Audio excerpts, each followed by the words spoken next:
सभी संतों महापुरुषों को अपनी हकीकत खिराज पेश करते हैं। साथियों, मुझसे पहले बहुत वक्त आया है, मेरे साथियों ने बताया होगा, लेकिन वही बात है जो हमारे संचालक महोदय जी ने बताया कि थोड़ा बताओ जो समझ में आ जाए। समय का भी अभाव है और दूसरी जगह भी जाना है। साथियों, मेरा आपसे यही आग्रह है कि बाबा साहब के बारे में तो सभी को पता है, करीब करीब कोई ऐसा नहीं है जो नहीं जानता हो।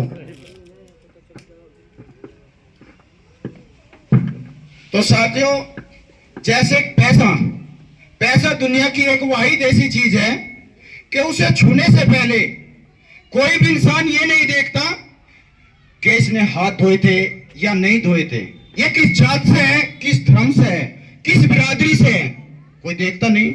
दोस्तों, अगर हमें इस मुकाम पर पहुंचाना है अपने आप को, तो ऐसा बनिए कि लोग आपको छूने से पहले या आपके पास बैठने से पहले ये ना सोच सके कि मैं जमार का बच्चा हूं, मैं मुस्लिम समाज का बच्चा हूं या वाल्मीकि का बच्चा हूं।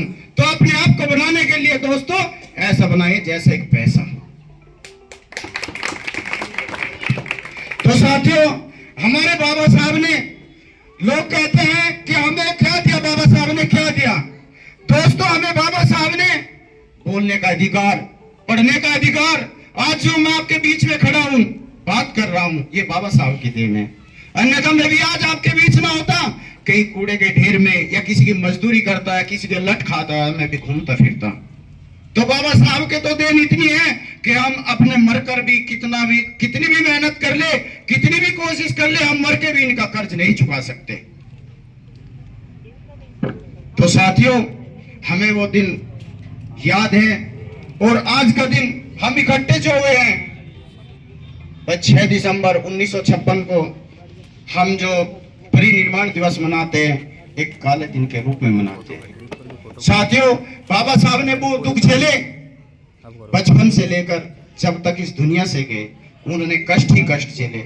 और हम लोगों को कितना अच्छा देकर गए कि हम लोग कितनी शांति से बैठते हैं, स्कूल जाते हैं, आते हैं, गाते हैं, खाते हैं, फिरते हैं, अपने हिसाब से, अपनी तमन्ना से जो हमारा दिल करता है हम वो काम करते हैं।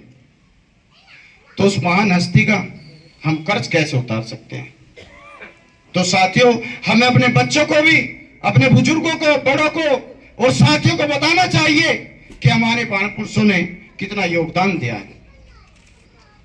मैं ये नहीं कहता कि कोई नहीं बताते सब है, लेकिन उसका अनुसरण बहुत कम करते हैं। अंबेडकरवादी लोग कहते हैं कि मैं भी अंबेडकरवादी हूं, मैं भी अंबेडकरवादी हूं, लेकिन बाबा साहब के रास्ते पर चलने के लिए बहुत कष्ट झेलना पड़ता है। अंबेडकरवाद एक बहुत कड़वी बात है। अंबेडकरवाद पढ़ने के लिए, अंबेडकरवादी बनने के लिए और उस राह पर चलने के लिए बहुत कष्ट झेलने पड़ेंगे।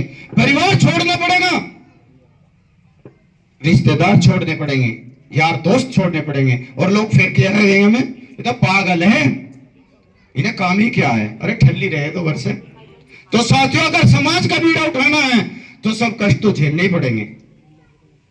मैंने जब बाबा साहब को पढ़ा, मैं अपनी बता दूं, मैं भी नहीं जानता था, बस इतना पता था हाँ बाबा साहब है, मुझे भी नहीं पता था बाबा साहब ने क्या किया क्या नहीं। मैं भी ग्रेजुएट हूं, लेकिन मुझे इनके बारे में नहीं पता था। जब मैं भीम आर्मी से जुड़ा, हमारे साथी बैठे हैं कुलदीप खोपा जी और बड़े भाई दीपक बरवाला जी, जब मैं इन लोगों से मिला, हमारे माननीय जिसान याद जी थे, जब मैं इन लोगों से मिला और इनकी विचारधाराओं से प्रभावित हुआ, तो मैंने भीम आर्मी ज्वाइन की। भीम आर्मी ज्वाइन करने के बाद मैं बाबा साहब को पढ़ा। बाबा साहब को पढ़ते पढ़ते मैं ऐसा हो गया कि मुझे किसी चीज का लालच ही नहीं रहा। तो साथियों, अगर बाबा साहब को पढ़ोगे, अपने महापुरुषों को पढ़ोगे, मैं ये नहीं कहता कि बाबा साहब को ही पढ़ो, बाबा साहब के साथ साथ में हमारे महापुरुष हैं। मैं मुस्लिम समाज से कहता हूं, अपने महापुरुषों को याद कीजिए। हमारे महापुरुषों ने बहुत बहुत कुर्बानियां दी है। जब अपने महापुरुषों को पढ़ोगे और बाबा साहब को पढ़ोगे तो ऑटोमेटिक अपने आप एक दूसरे को एक गले से लगा लोगे। ना कोई छूछूत होगा, ना ही कोई ये पूछने का तू किस कास्ट का है, किस बिरादरी का, किस धर्म का है।